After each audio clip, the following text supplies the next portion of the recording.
tapatan na. Moment of truth. Meron nga ba talagang positive effect or impact ang mga credit card na to sa buhay mo?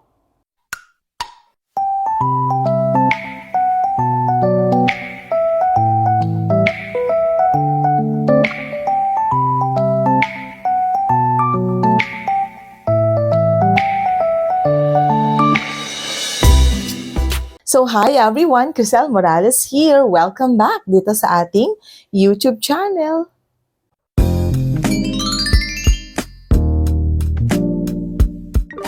Alright, so bakit ko nga ba dinecide na i-create ang content na to? For me, it is very important and of great value na i-share sa inyong lahat ang content na to because today I'm going to reveal the truth. Okay, yung question natin at the beginning of this video, meron nga ba talagang positive na effect or impact ang mga credit cards which I chose sa buhay ko? Okay, so I have few credit cards. I have more than 5. I have 6, I think. Pero pinili ko lang talaga yung 4 na credit cards na to kasi dito ako naging consistent and eto talaga yung nakitaan ko ng it's like maganda yung flow ng payment ko. I love the benefits. I love the features. So, dito na ako nag-stick. Though, magaganda naman yung iba pa ko pang credit cards, pero ito talaga yung pinili ko. And ang content na to, I believe that it will greatly influence or at least give better information or ideas sa mga nagpaplanong mag-apply ng credit cards or those who are planning to have another credit card aside from the credit card that you have right now. Baka gusto mo pang mag-apply ng another one, another two. Okay, so siguro, hindi siguro, I believe ang content na to will somehow help you in your decision making. Disclaimer, this is not an in-depth review. This is only a video or a content where I'm going to share yung mga magagandang experience ko naman dito sa mga credit cards na to. Alright, so without further ado, number 1 on my list or number 1 credit card that I truly love at kung ano ang naging effect or impact niya sa buhay ko is the PNB Zelo Mastercard. Okay, so napaka-popular ang credit card na to sa YouTube channel natin kasi pinangangalandakan ko talaga ang credit card na to. Anong meron dito sa PNB Zelo Mastercard? Ito yung credit card na walang annual fee. Yes, the Zelo Mastercard of PNB is walang annual fee for life. And aside from that, this is the credit card na walang late payment fee and walang cash advance fee. Imagine kasi, kapag nalalate ka halimbawa ng several days sa payment mo, talagang other credit cards or other banks, sinisingil tayo talaga ng late payment fee.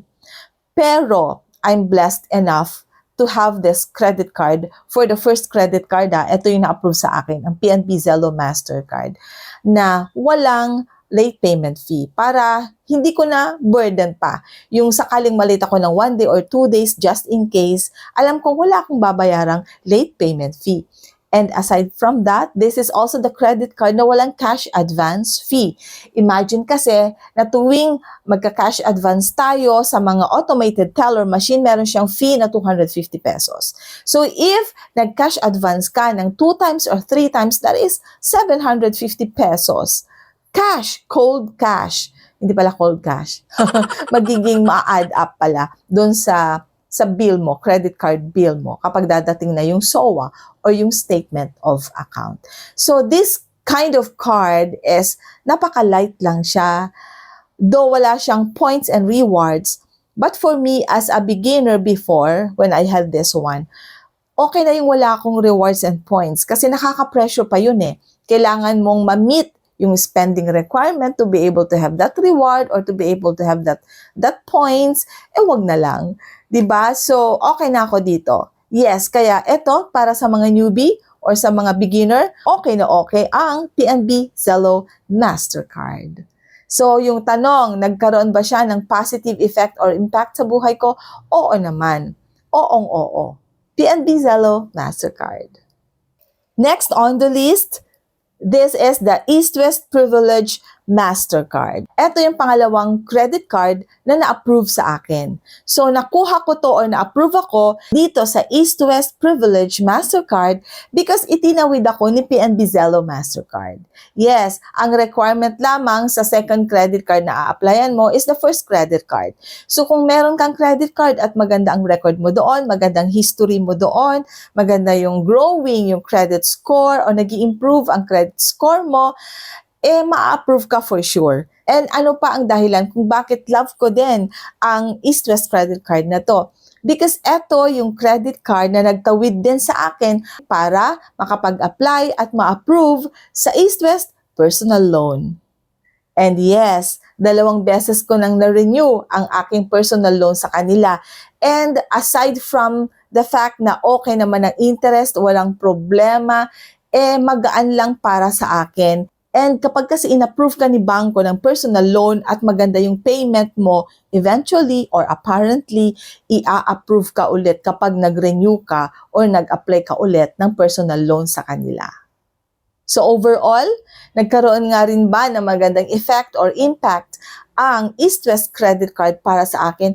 Yes na yes. Ito yung katuwang ko, lalong-lalo na noon nag-aaral pa yung 2 boys ko sa college. And isa ito sa mga nagbigay sa akin ng privilege and opportunity para nang sa ganun maitawid ko ang aking financial journey and financial struggles sa buhay, especially on my situation at that time and during the time of pandemic, hirap na hirap tayo. Pero ang East-West Privilege Mastercard, hindi ako iniwan.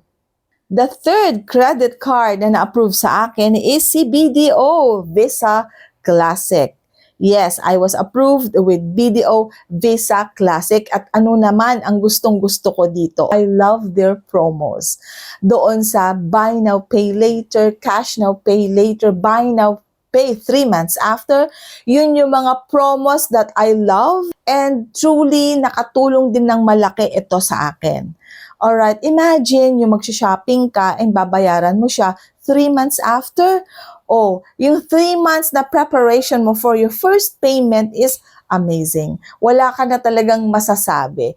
Kaya, love na love ko din ang credit card na to because of the promos na talaga namang very friendly sa mga clients nila.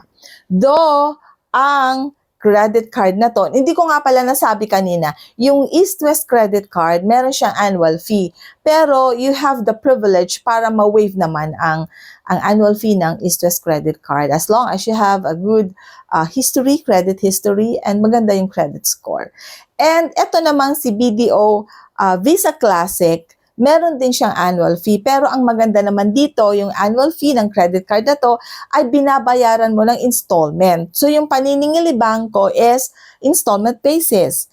So this is 1,500 a month and I'm being charged with I think less than 200 for the annual fee. And not bad. Magaan din siya kasi nga installment. Reward and points earning ang credit card na to. And kahit din yung East to West credit card kanina. Ang maganda dito is yung promos nila. Yun din yung talagang pinapangalandakan ko talaga, pinopronounce ko to everyone. And I even influenced my friends to have a credit card from BDO. Kasi yung promos na lang, panalong-panalo na. Aside from that, binigyan pa ako ng BDO Virtual Card.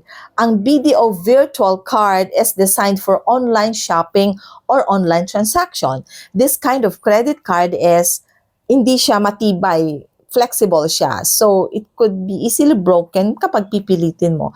Pero, hindi mo naman siya pipilitin, di ba? Kasi you cannot use this for cash advance. You can only use this as a reference doon sa online shopping mo because meron siyang sariling credit card number or card number, may sariling CVV or CVC. Kaya, safe na safe for online shopping. So, doon sa tanong na nagkaroon ba ito ng positive effect or impact sa buhay ko? Yes na yes. I also love the BDO Visa Classic. Another credit card na na-approve sa akin is yung Union Bank U Mastercard. Ang gustong-gusto ko dito is, ayan. O, ayan, no, makintab siya. Ang ganda ng kulay, o, di ba? May tawag dyan eh. Yung nag-iiba, basta yun na yun. Yan ang gustong-gusto ko dito. So physical look, yan ang gusto ko. At ano pa, aside from the physical look ng Union Mastercard, well, actually, tignan niyo siya. Simple lang, it's gray, pero naging maganda yung silver sa gitna na nag-iiba ang kulay. And then, meron din siyang Mastercard logo at the bottom. Ang gusto ko naman dito sa credit card na to, pag nag-remind si bangko ng payment, hindi yung sunod-sunod na email, sunod-sunod na text, or sunod-sunod na, parang they respect and they know na you know your obligation and responsibility. At kailangan din naman talagang you have to stand your ground. Kailangan din talagang panindigan mo na ikaw ay isang responsible credit card user. Kasi kapag hindi, nako sa susunod, hindi na i-increase yung credit limit mo.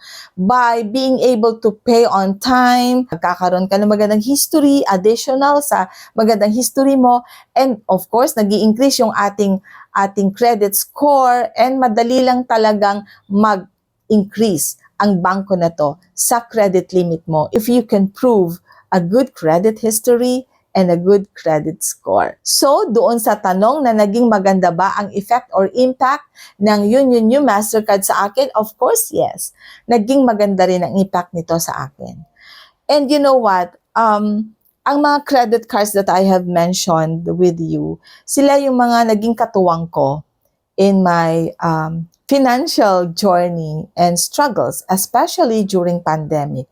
And with the fact that I am a single mom, ito yung mga naging katuwang ko talaga na nakatulong talaga sa akin, especially during the times na nag-aaral pa yung dalawang boys ko sa college. And ngayon, salamat na lang kasi nag-graduate na sila, nagtatrabaho na sila, and I only have my daughter na sinusuportahan sa kanyang tertiary level. And okay naman at okay pa rin naman ang mga benefits ng mga credit cards na to and how they are functioning to give me the benefit that I truly like and I truly appreciate. So, thank you sa mga bangko, PNB, sa BDO, sa East West, and of course, sa Union Bank. So, overall, naging effective nga ba at nagbigay nga ba ng positive na impact ang mga credit cards na to sa buhay ko? Yes na yes.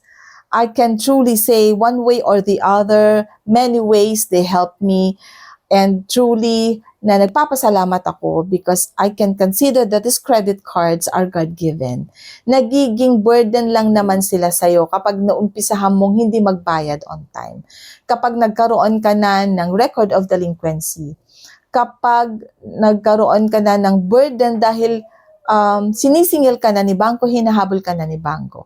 Pero kapag pinapanindigan mo ang pagiging responsible credit card user, who knows to pay on time, siguro na late one or twice, pero humabol, so walang problema yon. And naka-record pa rin kay bangko ang magandang standing mo. And with that, maganda rin ang increase ng iyong credit score. Alright, so doon na po tayo nagtatapos. Maraming salamat po sa inyong lahat for tuning in to this video for today, to our content for today. Thank you so much, and may I request doon pa sa mga hindi pa nakapag-subscribe sa ating YouTube channel, please subscribe sa ating YouTube channel. We have a notification bell down there that you can tap so that you'll always be notified kapag meron tayong bagong videos. Remember, kahit anong klaseng pagsubok meron tayo sa buhay, life is beautiful because God is so good.